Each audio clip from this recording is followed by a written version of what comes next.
It's Cinco de Mayo, Carlos, written by Maribeth Bolds, illustrated by Angela Kimstrand-Jacobson. Carlos and Maria walked past the city park after the baseball game. It's almost Cinco de Mayo, Carlos said. The festival is only a month away. Miss Lopez is teaching us a special dance for the festival, said Maria. We need one more boy. Will you dance with us? Asked Maria. Are you dancing in front of people? Asked Carlos. Miss Lopez will help you, said Maria, smiling. That evening, Carlos asked Abula about Cinco de Mayo. There was a big battle on May 5th in 1862, said Abula. A big army came to attack the small town of Puebla. Only a small group of young soldiers lived in Puebla. They were scared, but they didn't give up, said Abula. The big army didn't think the young soldiers would fight, said Abula.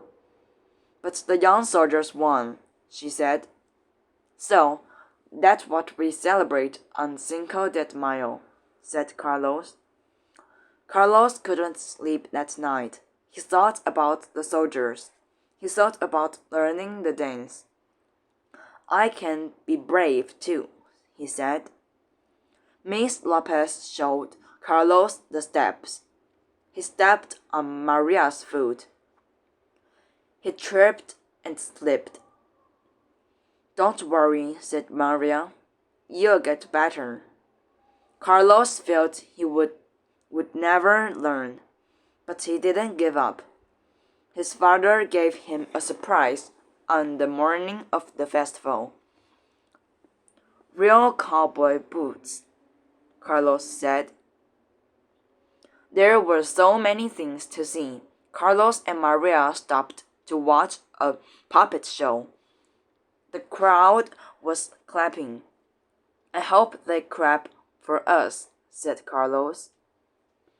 They saw rows of shining cars. Let's look at the hot rods, he said. Hurry, Carlos, said Maria. We just have time to put on our costumes. It was time for their dance. Carlos looked at the big crowd.